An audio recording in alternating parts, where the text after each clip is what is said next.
You know, I just want to start out by saying thank you to Portal to Ascension for having me.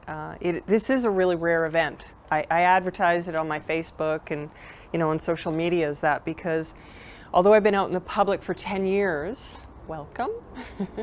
Although I've been out in the public for 10 years, this is only the 7th time that I've ever spoken in public. Okay, so this is a rare event. I don't do it very often. Then there's reasons for that. I don't do it because the people that come and ask, I really want to make sure that the organization has integrity. That's the first and foremost. And I want to make sure that the intention of the organization is positive and that what it is that they're doing has a role in bringing about this awareness that's happening all over the planet today. So when I came down, this was just a last minute throw together for this event. And I'd like to thank the team that made this possible. And just say that it was really, really wonderful to be here. And for some of you, I know you've traveled long distances in order to be here. And I am very, very, very grateful for that. I'm very grateful. So in saying that, I'm going to sit because I'm a little tired, if that's all right. I've been traveling for the last month. And this journey was really inspired by spirit. And I think that I know I said that we were going to talk about a lot of things about the spiritual history of extraterrestrials, and we're going to talk about that. But the way that I like to interact with people is to make sure that we have fluidity, so that if you have questions, that we can stop and ask some questions, and if you want to add to the conversation, that we can do that today as well, because we have 2 hours. So this is going to, I hope that you enjoy the presentation. And just to say also to the people that are watching that I'm really grateful that you took the time out of your day or evening to join us here today, because this is a global issue. It's not just about local communities or individuals anymore. It has branched out into the world in a way that is really definable at this point. It's no longer this esoteric conversation that people don't know how to have anymore. These conversations are happening in grocery stores and even with doctors. You know, some people, it's shocking who you can have the conversation with about extraterrestrials and spirituality today. And I think that in essence is really the powerful overall overreaching message of these extraterrestrials that I've had contact with. So before I go any further, I'd like to ask the people in the room to ask you a couple of questions so I have a base of understanding thank you, for how we can move forward with the conversation. How many of you are aware of my story, my experience? Okay. How many of you are very well versed with extraterrestrial information? Okay, good number. Okay, so I'll sort of start at the beginning and give you an overview of why I'm sitting here sharing as I am today. So we have to go back a few years to 1988. And, again, I'm just going to say this because when I was in the other room, I took 2 tissues and I put them in my back pocket just to get me ready. Because when I relay these stories, sometimes I do get emotional. I never know when I'm going to be emotional and when I'm not. It just kind of happens. So we'll see what happens. So 1988, I was a 22-year-old young woman who was living a very average life at that time. And you have to understand the context of 1988. People weren't talking about spirituality. It was not the norm. And certainly, extraterrestrial information on any level was not even remotely in the public at that time. Maybe Star Trek, but that was about it. Not much else was happening during that time. So in 1988, I'm going to give you a really, really broad story because my story and my history is very deep. It goes a long way. It goes back to my birth, and even before that. My family has a history with extraterrestrials through my father, and I talk about this in the book that I wrote called Blue Star Fulfilling Prophecy.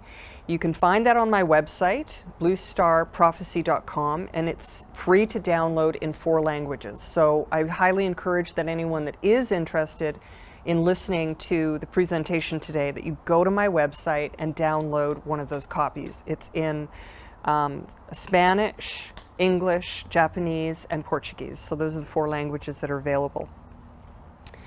And I'm very grateful to the people that translated also. That was a lot of work.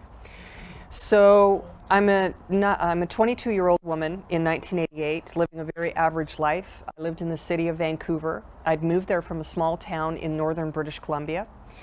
And I had been asked by some friends to take a journey to my hometown, which I wasn't working at the time, so I jumped on that, and off we went. So I'd done this journey with my friends a number of times. We had gone into this car together, and what happened was, even today, almost 30 years later, it's still indescribable. It's still not possible for me to share the essence of what happened to me that day, that evening. And I can tell my tears are going to come. I'm sorry.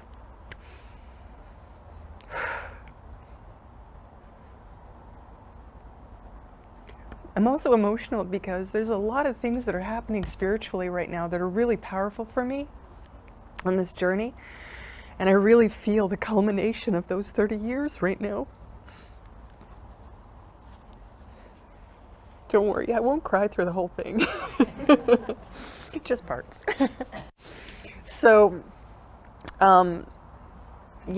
so there were 4 of us, 3 of us, 3 adults that drove up from Vancouver to my hometown. And I went up there and I saw a bunch of my friends, and I went out drinking because I was a 22-year-old young woman. Who doesn't drink at that age? Not very many people. So I went out and had drinks. And I got back in the car, didn't do drugs, just to be very clear, did not do drugs, because a lot of people ask me that. And I got into the car to come home, and there were 4 adults and a child in the car. And when we were driving back, I was very hungover, and I wanted to sleep in the back seat of the car, so I did. And for the longest time, I was just out cold. And then all of a sudden I had a dream, or what I thought was a dream. And what happened was, there was a very long tunnel, and I went through this tunnel, and at the end of the tunnel there was a round ball of light, and there was a tall man and woman that were standing there. The man actually had dark hair. The woman had blonde hair. And they stood and talked to me, and they said, "Do not be afraid. We are coming for you soon. Do not be afraid. We are your friends. We are your family. Do not be afraid." And poof, I woke up. Like, bam, I just woke up. And I thought, Sam, could you go into the front and get me one of those pillows from the front for my back? Thank you. He might not want to be on camera, though. Can you bring? Oh, okay. So what happened was, I was in the car, in the back seat, and I had this dream, and I woke up. Just that light green one will do. Thank you so much. And that's good. And sorry, I gotta be comfy.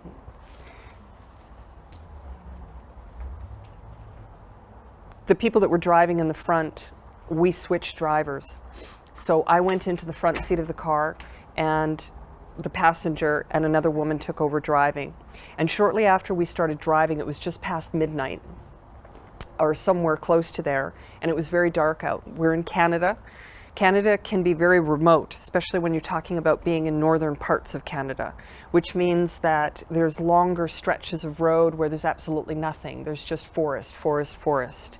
So what we noticed was that these lights would come up behind us and they looked a bit bigger than a truck light, you know? They looked bigger and slightly higher. And we saw them coming up the road behind us very, very, very quickly. And as they did, we noticed because it was so fast. And we said, okay, what is this? You know, what these people are going to pass us for sure on this hill. Well, they never passed. A car started to come towards us and they fell back and disappeared. So we continued driving, and this kept happening over and over and over and over again for hours. And every time these lights would come up behind us, the radio in the car would turn on. Now remember, 1988. Now, I don't know if any of you remember that, but man, you could barely get a radio station in your local area, let alone anything else. But all of a sudden, what happened was we had the radio turn on, and the radio station was coming from either Santa Fe or Albuquerque, New Mexico. And I thought, man, that is so strange. Like, what is this going on? And we started getting panicky. There was no question. Me and my friend were getting panicked. And the other people were in the back seat. They were sleeping with the child in the back sleeping. So this went on for hours. Every time we went past a car or a town or a house with lights on, these lights would fall away and they'd come back. So we finally drove through a town. And when you come into this place, it's called 100 Mile House in British Columbia. When you go through, you come down a rolling hill, and then you go into a flat section where the town actually is. And it's quite a distance. I don't know, maybe a mile and a half. And then you go back up a hill and boom, you're in forested area again. So we were scared, and we went through the town. I was screaming at her to go through red lights because I said, just go. There's no one around, just go. And the last thing that I did was turned and looked behind, and I said, okay, there is no way that they're going to catch up with us now. And I was, you know, freaking out. I said, there is no way. Boom. All of a sudden, the lights were right behind the car, like right behind the car. And my friend starts freaking out. She's screaming, what's going on? Oh my God, they're gonna kill us. Who are these people? What's going on? You said they weren't there. And I said, they're not there. And she said, watch them, watch them, watch them. And as I blinked, they started blinking on and off. Well, people have asked me if I was scared. I don't know, would you be? Yeah, I was scared. Was I terrified? Probably to a degree, yes, I was. I was very, very, very frightened. My friend. But then something else happened. All of a sudden I heard myself say to her, pull over the bleep, bleep, bleep, bleep car now. It's not you they want, it's me. Welcome, sister. It's not you they want, it's me. And what happened at that moment was, you're entering at a good moment. What happened was I looked at her and I said, it's not you they want, it's me. Pull over the car now. And I was going to go to grab the steering wheel, and just as my hand was just about to touch the wheel, she kind of plunked her head to the side and drove to the side of the road. And then all of a sudden, everything was in massive confusion in my mind, trying to make sense of what was going on. There was light everywhere. It was like under the car, beside the car, above the car. Everywhere was light. And everyone in the car looked like they were in suspended animation.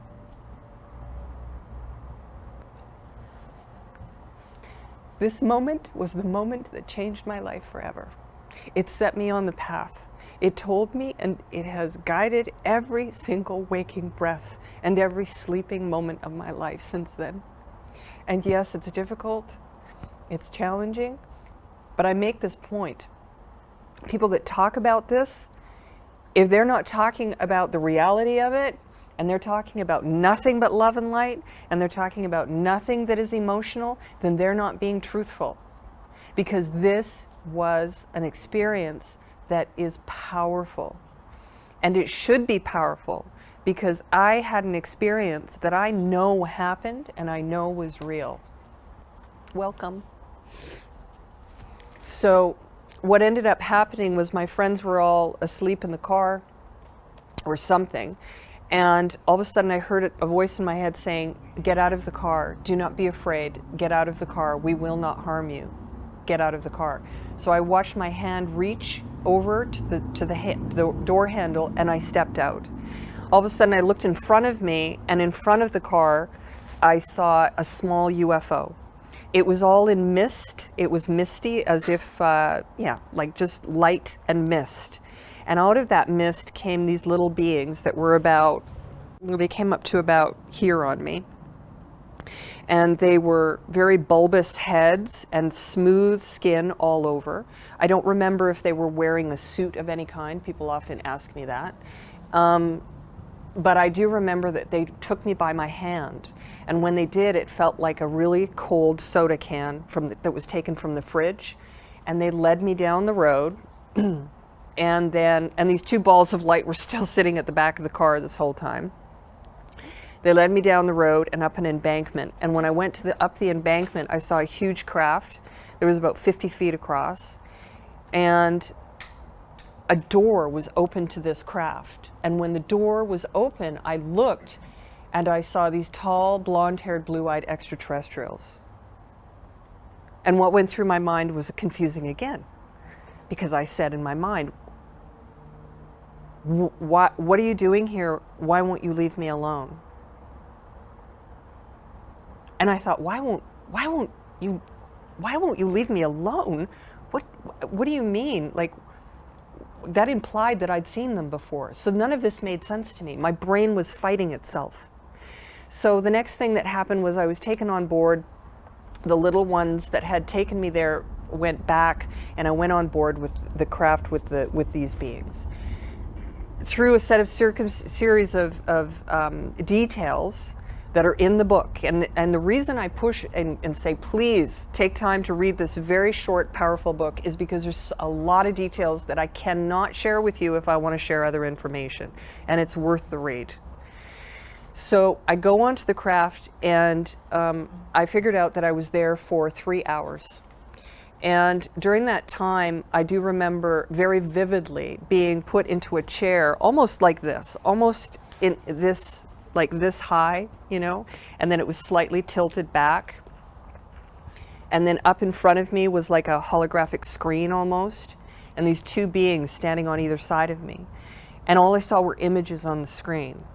So the images were about the history of humanity. It was about the history of who we are as human beings, the history of spiritual energy, of unity, of the oneness. It was about physics. It was about the dynamics of social society. It was about the dynamics of how each lineage within the structural system of life has been formed, and why, and part of what that purpose is, and how all of this, whether you're part of an ethnic background, a religious background, a specific spiritual belief, the color of your skin, the history of your family, whether or not you have psychic abilities, all of this plays into the cosmic family of extraterrestrials.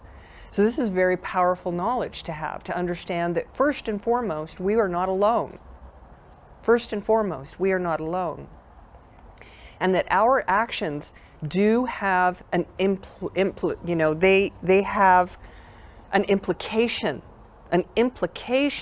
not only here on Earth, but as a cosmic family.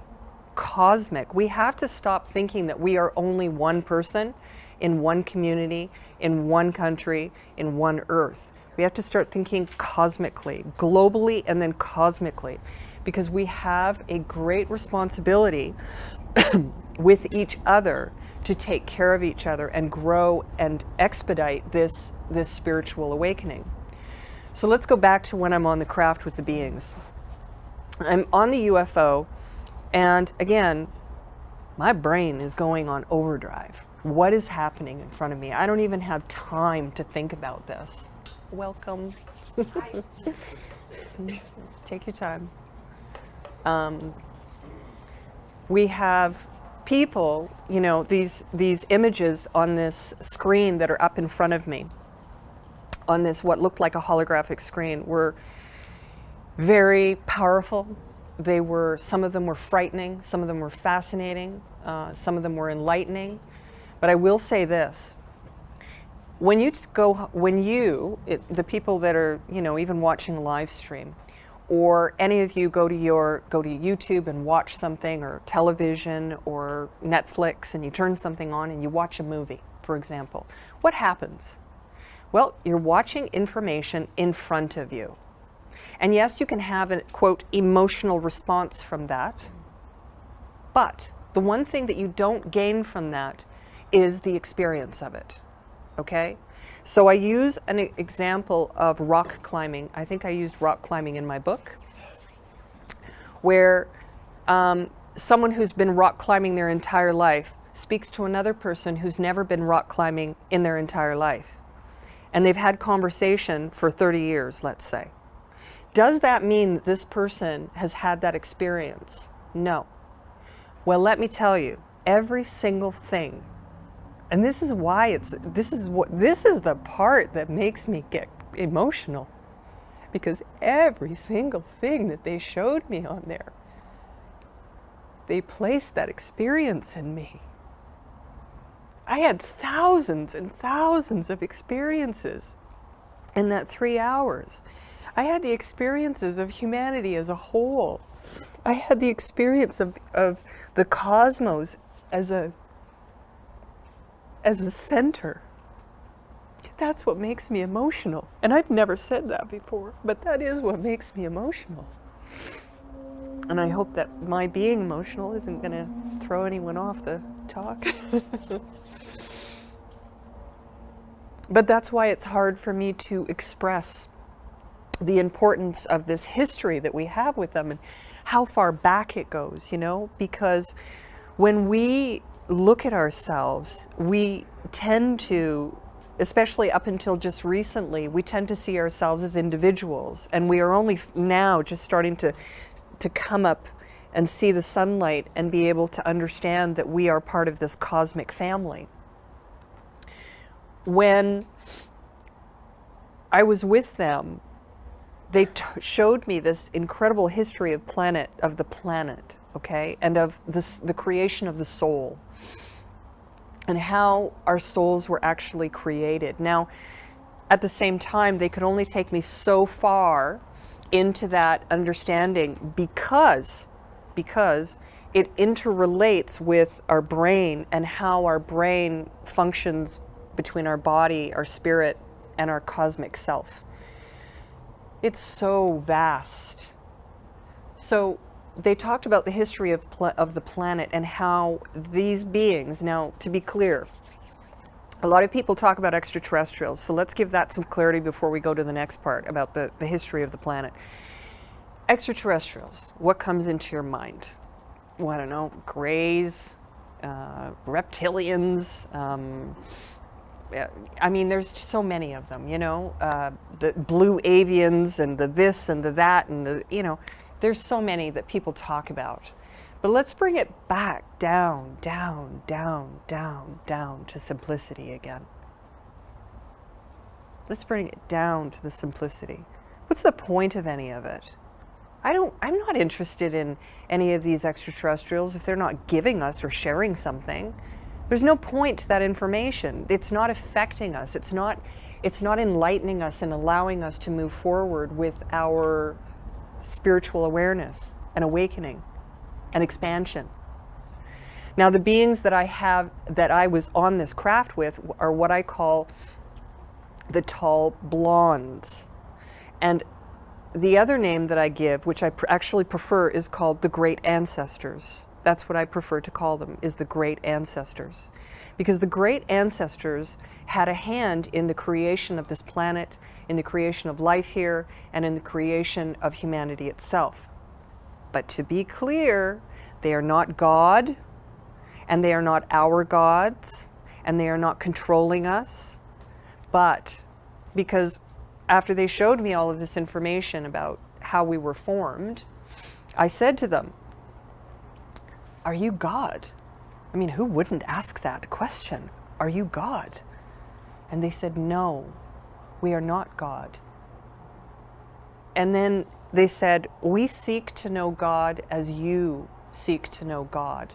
The difference between us and you as a human is that we have a greater understanding of God than you do. And for this reason, it is not possible for us to explain everything that we know to you, because you would not be able to comprehend it. So does this mean that they're denying us something? No. It means that they're waiting for us to expand so they can continue to share more. This is a key. This is a key. Because I hear people talk about in this field how they're trying to suppress us and they're trying to... Please. Most of them are trying to expand to allow this awakening to take place, because we are all part of the cosmic family. We are all part of the cosmic family. So the tall blondes, or great ancestors, as I call them, are a very specific race that I have contact with. There are very few people that I have ever met or come across in their writings who have actually had interactions with these particular beings. I have to admit that. Now, they've had contact with Nordics, which are the big, bulky, they look very fit. Those particular type of extraterrestrials. There is another type that is very, very tall, thin, very lanky looking, that they call the tall whites, that people have talked about being at Area 51. That is not these beings. The tall whites are a little bit more aggressive or forthright, let's say. Not aggressive, but forthright, as I know them to be. And so the great ancestors were here at the formation of the earth itself. And so what they shared with me was, and I can only tell you in the simplest form of this story, because that's how it was shared with me, okay? In the beginning, they receive, when we talk about having divine guidance or spiritual guidance, okay? I think that most of the people in this room really understand that divine guidance. And I just saw someone I haven't seen in years sitting in the back of the room there. Hello, thank you for coming. Wow. The divine guidance that brings us to this point where we act on something, which is why I'm here today. Divine guidance. This is how they act. This is how these great ancestors, what motivates them is divine guidance from let's say the concept God creator, creation source. Choose your word, doesn't matter. All source of all things. No matter the name, is all one. It does not matter. The names that we use mean nothing in this sense, because when we call on the creation creator God, we all call on the same thing, including for them. It is no different. So they receive this divine intuition and guidance, and this is how life was formed. In the beginning, somehow, I don't remember how, this planet was here, and they left this planet for millions and millions of years to see if life would evolve naturally, without in any kind of without any interaction with it whatsoever. And so nothing happened. Little amoebas came up and nothing more, just almost nothing. So then they decided to create forms of life. And this is what they called the second world. This is what they told me was known as the second world. The second world of Earth was a world where very basic life forms were created. And they wanted to see if these life forms would evolve into conscious beings. And they never did. And they created some of the plants and the animals and like terraforming, you see? They terraformed part of the planet. Then they said, okay, enough time has gone by. These life forms are not evolving. They are not growing. They are not even becoming conscious. So they wiped them out. Yes, they wiped them out. Okay? And I attribute that in my own process of thought to be when the dinosaurs existed. That's my process of thought. You see, because I've had to process this for 30 years and figure it out at the same time in relation to our Earth. So that was the second world. Now the third world, we start to get interesting, because in the third world, they said that they formed a being that was similar to their own. And that in this third world, they created a being that had the ability, much more ability than we do, okay? Telepathy, they had the ability to astral travel freely, they had the ability to heal each other, they had so many of these powerful spiritual and psychic abilities. Now, this relates to how, for example, the actual cosmic physics come into play for how we were created. Are you all following me? Am I doing okay? Yeah. You're not lost? Because if you are, you need to tell me, because sometimes I get... I'd like you to speak up if you can. Okay.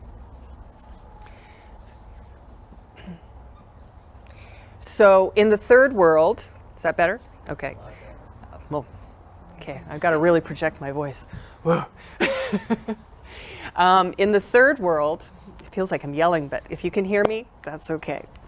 In the third world, what happened was, and we're going to talk about that cosmic energy and the spiritual energy and what that is and why it's relevant to us today, okay? Because in the third world, okay, let me think about how I can explain this. When you have a vessel, you know, when you want a glass of water, you have to have a cup in order to put it in. If you have a cup that's made of rice paper, if you have a cup that's made of rice paper, and you pour the water into the rice paper, what happens? It dissolves. It goes away. So you have to have the right vessel in order to hold that water. Well, cosmic energy is exactly that. It works on the basis of what is your vessel. This is why people are so obsessed with what goes in to your body, taking care of the temple, they say, taking care of the temple. What we do to our bodies will also align us with our spiritual self. So in the third world, they created a vessel that was very strong, but it also was able to hold more of the cosmic energy of the soul coming into the body. Does that make sense? So the soul comes in, and every time a soul comes into a body, there's cosmic energy that comes with it. If that temple is not strong enough, it can't hold on to it, and it will just simply go away.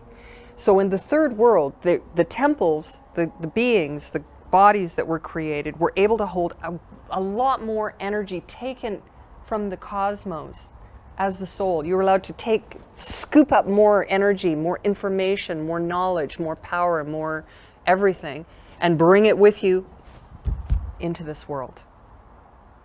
But then things got crazy, because not all, let's say, souls or entities, beings in the cosmos are positive. Not everything is positive, because in order to have balance, you have to have negative and positive. So you have to have darkness and light.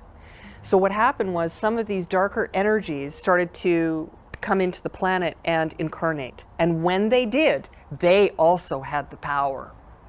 But what they brought with them was ego, selfishness, anger, greed, power, all the things that we still have present today, but not quite in the same form or format. And so they took all of this energy from the cosmos and brought them into the third world, into certain bodies, and the third world started to become extraordinarily corrupt. Now, one of the things that they also had was free energy, let's say. Okay, they had these energy devices that were extremely powerful. And yes, this is part of how they made the pyramids, for example. One of the things that they are finally, and I say this because I've known some things for 30 years that only recently, and it just keeps finally coming out a little bit at a time. And I feel relieved every time. Because they talked to me when I was on the craft about light energy, and now they have blue light, red light, I don't know what other light, purple light, all sorts of different light energies that they have. They talked about sound currents and how sound can heal, and then, you know, all of a sudden people are all have the Tibetan ringing, you know, singing bowls and this sort of thing. But let's take the sound current further. Studies are being done today that are talking about the sound currents of plants and animals and rocks and everything, so they're starting to use that. But sound can also be used, as we know, to break a glass. That's a sound. That's a current. That's an energy that pierces, has the ability to pierce through without being seen, okay? So that's the kind of energy that we're talking about, except think of it at, you know, 10,000-fold that they had in this second world. People have asked me, is this Atlantis or Lemuria? Absolutely. This, you know, when I looked at it, I said, yeah, that had to have been Atlantis, because everything that I saw and remember of that time goes with that. But I don't remember them saying this was Atlantis. I didn't hear that from them. I just heard them describing what took place there. So in this third world, there was all of these tremendous, powerful technologies. And to be honest, one of the most powerful technologies was the human being, was us, and it still is today. We are the technology. If you, as an individual, can tap into the spiritual conscious energy of the cosmos, if you can clear your mind, your body, your spirit, your soul enough, you can then transport energy from there to here. And you can do things. We will in time be able to levitate, have telepathy, heal each other, be able to transport with changing our molecules and from one place to another. We will be able to do that sometime in the future, but not for a long time. But we will get there. Now, the third world got very, very, very corrupt. And before I forget, because it keeps kind of going in and out of my thought, was one of the ways that that they did the stones, for example, in the temples, and how they created the temples, was one of the forms that they used was sound current. Sound current can change the molecular structure of anything. All you need to know is the right sound current. And good luck, scientists, on finding that one, because you're not going to be able to do it quite yet. Because it's called alchemy. In order to find the right sound current, in order to transport or move big rocks, or to literally melt them, yes, you heard me, melt them, and then have them go into those perfect molds that we see in South America and in other places around the world. They used sound current, but it's not just one sound, it's more than one, and I won't go into it any further than that. But I will say that it's alchemy. So we had all of these powerful things in the third world. Well, at some point there were very specific energy devices that were used as prime energy sources for the planet itself, and also for transportation between like calling it bilocating from one place on Earth here to other locations, so transport devices. Those devices were so powerful that they could rip through space and time. And that's where they were going with it. They were so irresponsible. And they were not going to stop. So what happened was something unfortunate. They came and they took all of the people off the planet that were living the right way, okay? This is what they told me. Now, I'm just going to keep bringing you back to this. Boom. I'm 22 years old. I don't know anything. I am so completely oblivious to, listen, this happened to me. I had to go to someone and say, what does ESP mean? Because I didn't even know what that meant, ESP, extrasensory perception. I didn't know any terminology for anything spiritual whatsoever, but I was gifted my whole life with spiritual understanding and being able to have premonitions and dreams and visions my whole life, but never taught by anyone, never had a teacher, never had a guru, never read books, never had an education. I have a grade 7 completed education, nothing more. And yet, if you sit me down with a scientist and we have a good conversation, I'm quite sure that they will be blown away. I'll have to be in the right frame of mind to be able to talk to them, but we'll have a good conversation because I've already had some of those conversations and they were very, very interested in what I had to share about the energy. So these energies had to be stopped, or it was going to crack things open to the point where we wouldn't have been able to repair the damage from those spatial fractures, let's call them. So people were taken off planet, and they were taken underground, they were taken underwater, they were taken to other planets, and some were taken to massive UFO craft where they lived for, I don't know how long. Maybe, I don't know for how long. Some of them in stasis, some of them not. Some of them awake, some of them not. But these people, a lot of them that were taken off the planet had come from temples that were in the third world. And this was fascinating to me because I saw these temples and I saw that they were very, very peaceful. They had darker skin. I don't even remember seeing anyone that was actually white in these temples. That we all had darker skin when we were there.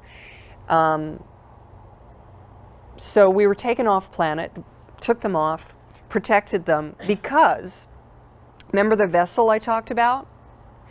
Well, when the creation of the human took place, different vessels were used, not just one, because if one failed, then the others would be there to take its place. The same way as we talk about DNA, the DNA families that go all the way back to the beginning of humanity that we can now trace as science today. It's the same thing. So DNA and these vessels were created so that, again, if one failed, the other ones would still be present in order to continue the evolution of the being. Now, I'll just interject that the evolution of the human is not just the evolution of the human, it's the human and the being of the consciousness of the cosmos, which is everything. Man, woman, child, plants, animals, rocks, water, planets, solar systems, extraterrestrials. It is the consciousness of everything that has consciousness that exists, okay? And every time we come here, we are adding to that consciousness as a whole. This is why we have to be careful with our thoughts, with what we say, with what our actions are, because we are connected to that.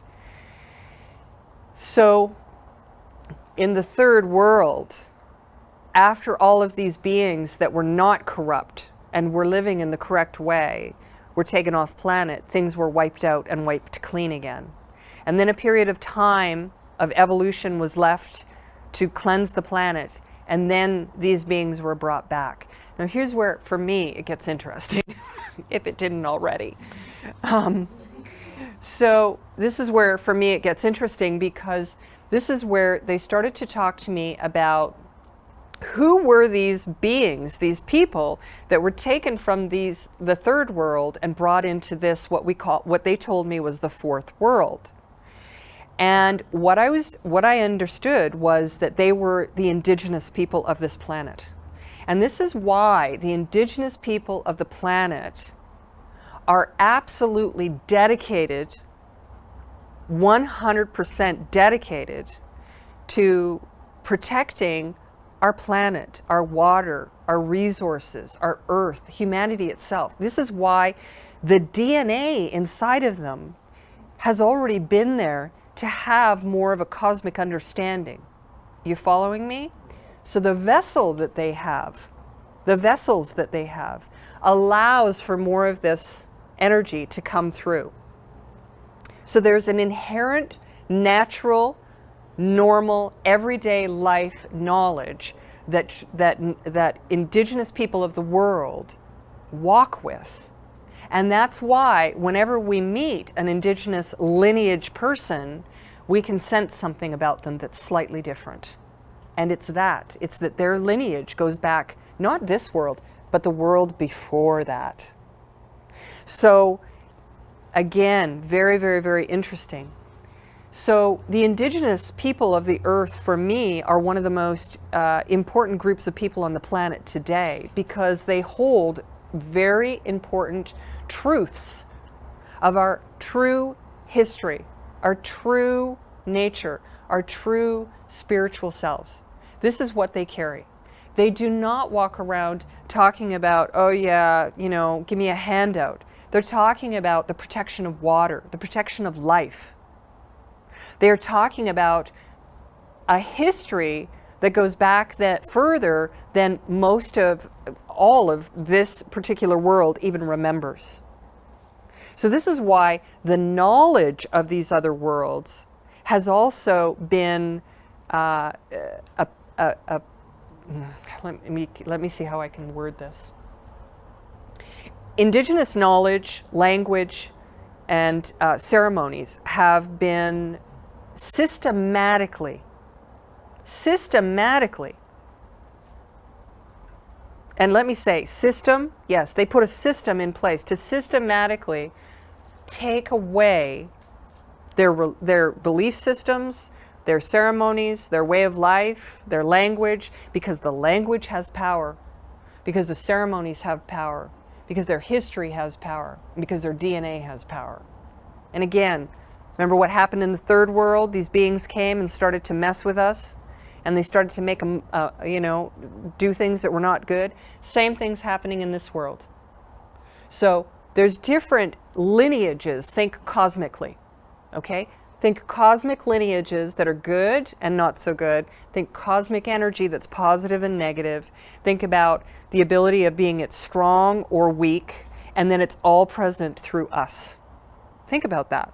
We bring that energy here. It is us. We bring that energy to the planet.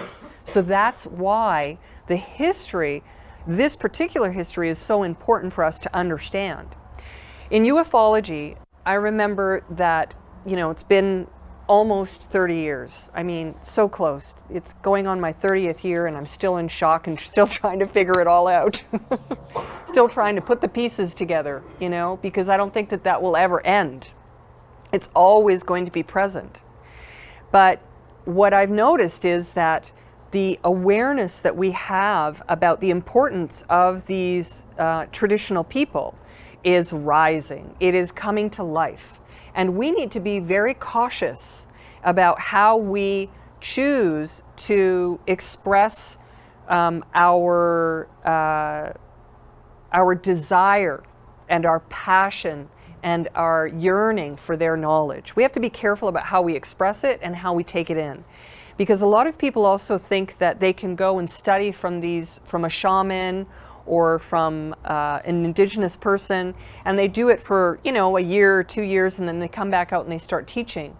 But there's a fine balance that we have to understand, that in order to have true teachings of indigenous people, we have to go back to the true keepers of the knowledge, and they are very few.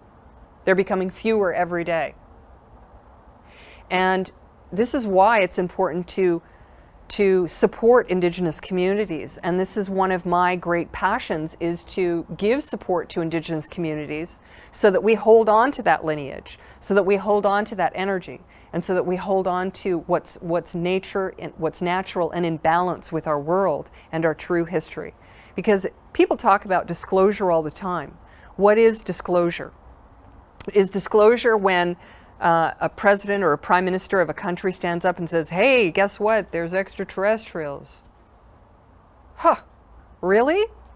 I'm saying this to everyone. I really hope that doesn't happen. Because otherwise, the world's going to listen to them. And I would prefer that they not. Because I'd like the world to know the true history. I'd like the world to know who we are, where we came from, and where we're going. That's what I would like the world to know. And no group or organization or even individual has all of the answers to that. And that's the unique part about this ascension process. That's the unique part about the global awakening that is taking place, is that it isn't about one person or one group or one country. It is about a global family coming together, and that is the only path that we need to be thinking about, is globally. about how we come together. We can still have our culture and our religion. That's not a problem. That is not the issue. It's not about culture, religion, race, gender, sex. It's not about any of those things. It's about how do we come together to respect and honor each other and to honor nature and to ensure that this life that we have been privileged, absolutely privileged to have, every breath of it, is here for other beings and other generations to come. Sometimes when people say the next generations, I think it's not strong enough. Think about that in respect to it cosmically. What are we really saying that we are destroying on our planet? We are destroying an environment that is cohesive for every being and conscious life in the cosmos to be able to come together into one place. And why? Because these vessels that we live in have been created dynamically in order for any energies that are out there to be able to hold them in here now. Do you understand what I'm saying? So it means that, for example, when a being from, let's say, Sirius, the star Sirius, wants to come into a body, they can do that. But maybe in Sirius, they have light bodies, and they walk around in light bodies, and that's their natural state. And maybe on one of the planets near the Pleiadian system, they're walking around in physical beings, and then when their spirits leave, they go to another dimension. And when they come from that other dimension, they're still carrying that energy from the physical form, and then they can come into us. Does that make sense a little bit better? It's kind of hard to explain. So anyway, we were one big cosmic family. That's the essence of this, that we are one big cosmic family.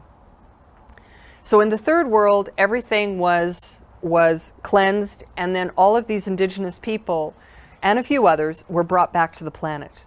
And then what they did was they created new forms, bloodlines. They created bloodlines. And this is where the DNA comes in. And this is fascinating as well, because the DNA and the blood, they told me that the bloodlines, okay, 4 or 5 bloodlines were started in the beginning. And in the beginning, there were only a handful of, quote, human beings that were in body.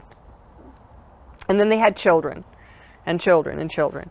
Well, what happened was, if I were to go back throughout my entire lineage somewhere is going to have extraterrestrial contact. Every single one of my ancestors is going to have extraterrestrial contact, more than likely. It doesn't happen every time, but most of the time. So when I had this experience when I was 22 years old, I knew right away exactly, I knew it right away that my father had contact. It made sense to me. Everything made sense. He was psychic. He always talked about the end of the world and how humanity was not awake, and he knew things. That man was really intelligent. He was very, very, very intelligent. And he talked about a lot of really strange things, like the fact that where he grew up was there was a mountain where everyone around this mountain, because of the energy in the mountain, a lot of the people were really highly psychic, for example. That was in the southern part of Slovenia, is where my family history comes from.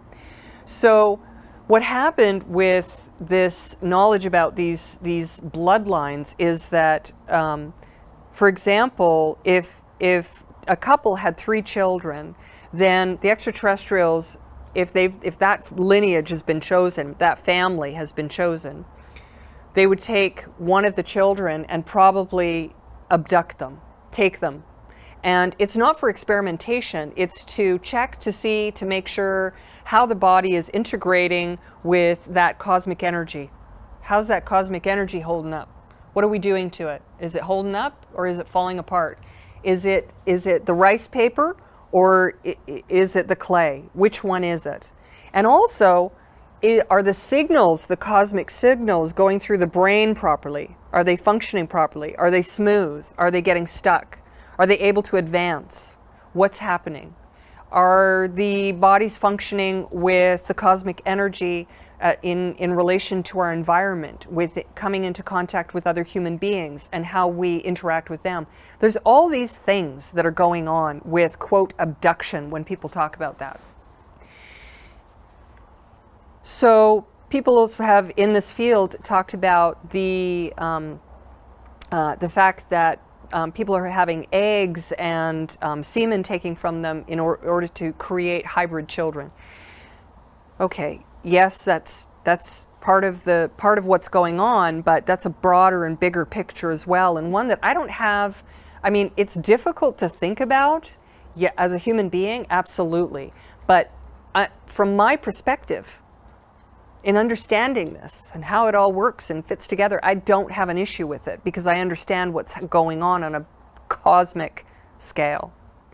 So these lineages, okay, they take the person, and sometimes what will happen is the mother, when they're pregnant, for example, will be taken, and then in the stage of when the egg has been inseminated, and both the male and the female have come together with the egg, at that point, anytime thereafter, they can come and help the DNA, the structure of the DNA, to awaken certain strands of the DNA in that being, you see?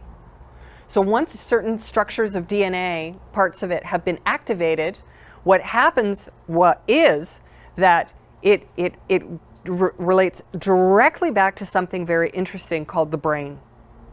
Number one place, because the brain regulates everything. DNA is the regulator of the brain. So you want to wake things up, you want to cure yourself, you want to get better, you want to heal something, you want to shut something down, you have to think DNA. The DNA is going to help you to do that. So these bloodlines that have taken place over the course of history, these families have been upgraded DNA throughout this entire system. Now, not every time, not every generation, but every once in a while. So let's bring it all the way back again to me being on that craft in 1988. Why me? I've been asked that. I've contemplated that. I've looked at that. I've thought about that. And what I would say is that I know that extraterrestrial contact took place in my family history. My father even admitted it to me. When I initially told him about this incident, I told him, you have to understand my father.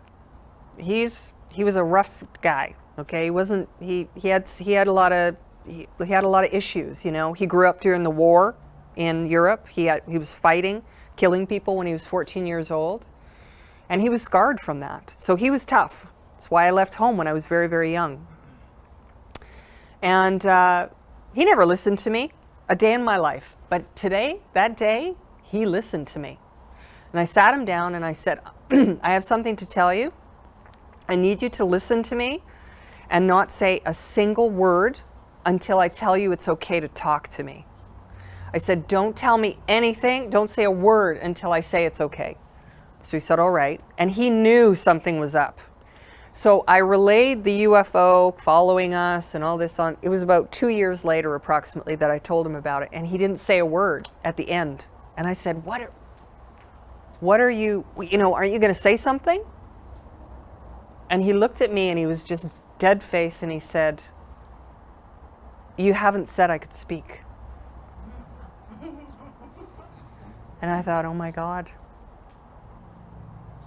Because that was another moment for me. That was the first major confirmation that I had.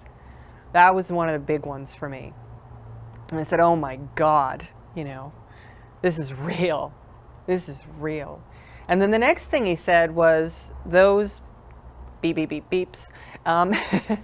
The worst they ever were with me was, 24 or 25 years ago. I can't remember how long it was, but He said 25 years ago. And when I was sitting in front of him, that's how old I was. And when I was with the beings, I remembered being in my crib and these beings hovering over my bed as a baby. And they were always around. And now I have my father, who I suspected had contact. And he tells me that he has. And he said, you can't do what they're going to tell you to do. Think about that.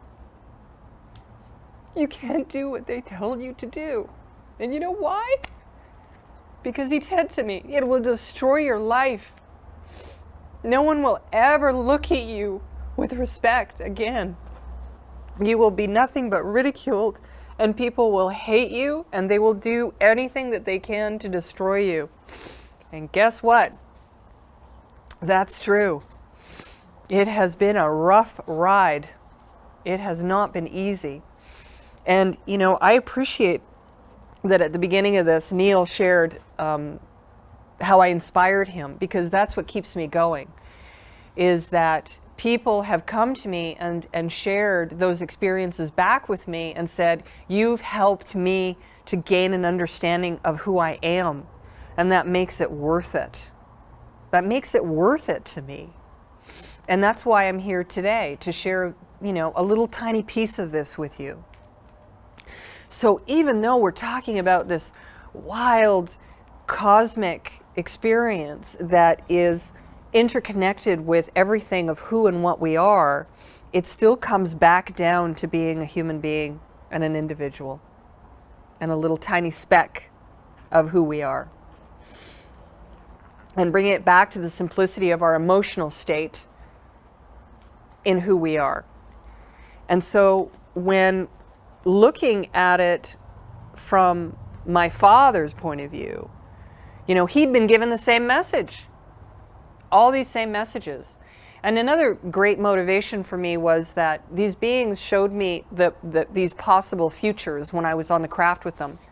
And they said that we have the potential for a utopian world, which is still far off in our future, but we can get there. And they also said that there was another path that we could take, and that one was of total destruction and annihilation, basically. And I will never forget that. And you know, I scarred my sister because I told her this. I told my sister this story shortly after my experience, and it was so powerful when I told her, for me and for her. It was so that, you know, all these years later, she says to me, I will never forget you telling me about what you saw. Because I saw, you know, I must have described it in great detail to her, because I don't normally, you know, describe it in great detail in public or to anyone really, because it's so traumatic. But I saw, and again, just to take you back again to what I said at the beginning of this, I didn't see anything. No, I had the pleasure of experiencing utopia. And I had the pleasure of experiencing the annihilation of humanity. And I know that that was real. I know that that was real. And it was terrible.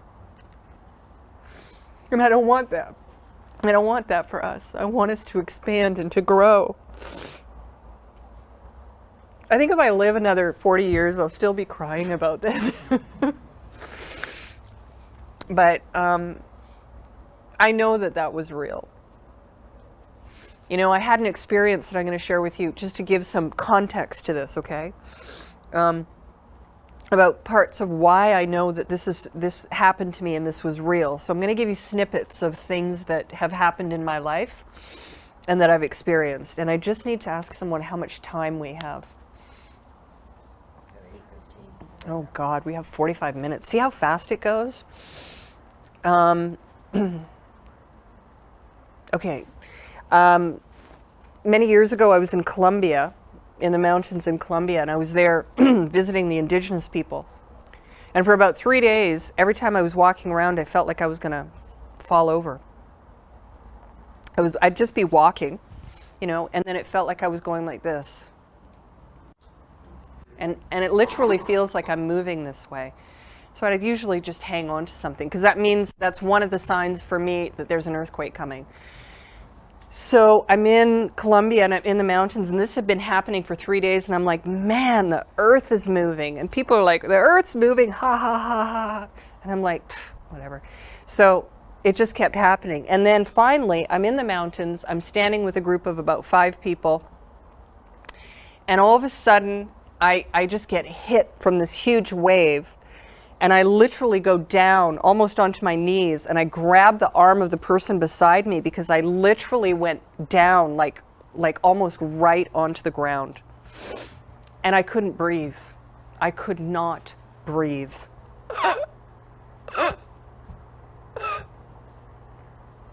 And I'm looking at everyone, and tears are pouring out of my eyes. And everyone's like, oh my God, are you having a heart attack? And I went, and they said, what's wrong, what's wrong? And I couldn't speak. It took me a moment to get a breath, and then finally I just said to them, thousands and thousands and thousands and thousands of people are going to die. And they said, how do you know? What are you talking about? And I said that, and I was so confused, and I said, where am I? Where am I?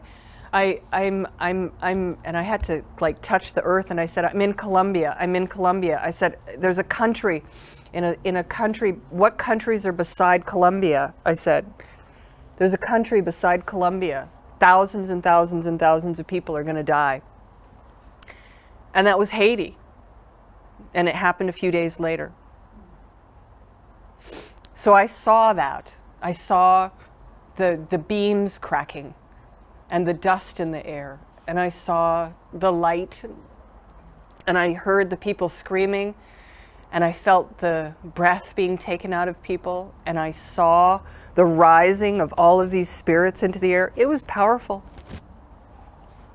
So, you know, when people tell me that I'm full of it, you know, and that I'm not being truthful, it doesn't matter to me, because I know the truth. And the people closest to me certainly know the truth, because I go through this all the time. It's my life. So, do I think that that reality that they gave me of the potential destruction of humanity was real? Yes, because that experience that I had with Haiti was the exact same thing that I experienced when I saw that destructive world. So where do we go from here? What do we do with all of this? How do we get there? Well, we are in a divine state right now of expansion of this cosmic energy as human beings. This is where we are. And when people talked about 2012, for example, I never ever said that on December, what was it, 22nd, 2012, that anything was going to happen. I said, oh, please, you know. Everyone was following that, and I was like, yeah, it's just not, because there was a big disconnect as far as the traditional knowledge and what actually was. And I'm sorry, but even those people, I heard a lot of traditional people saying the same thing, and all I thought when I would hear a traditional person saying that was, you are not a true high-level traditional person. You're following what it is that you heard from someone else. You're doing the same thing as everyone else. So we have to be careful about what information we are taking in and what we're doing with that information. And this is where the spiritual understanding of these beings is so important, because these beings, the great ancestors, as one of them, and there's many of them. There are many of them.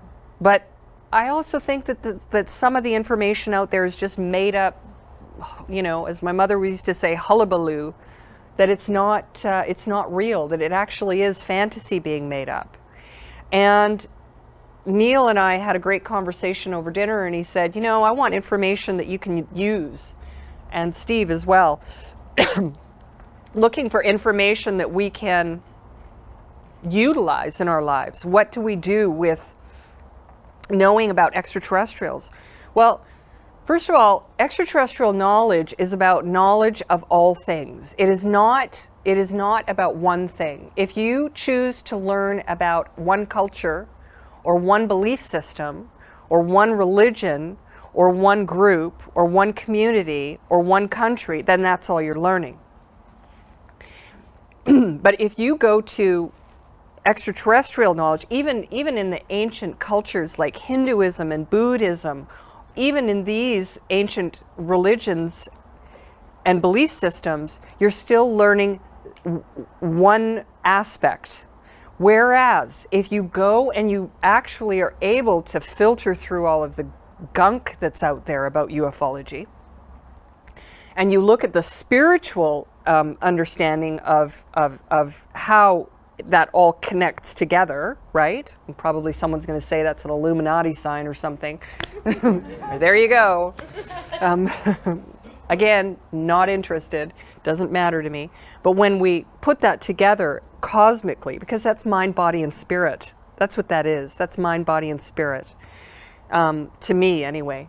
If you choose to do something else, that's fine. See, I'm saying this because I'm going to go home and I'm going to get bombarded by all sorts of things and attacked from all sides just because I did that. Anyway, if we're talking about ufology and we're looking at the spiritual aspect of that ufology, what we actually see and can see is all things. Because I remember back in 1988 telling people, one day humanity will realize that every single thing that exists in one form or another relates back to extraterrestrials and the cosmos. And every day now we are awakening more and more to that recognition of that, and we are integrating it into our lives.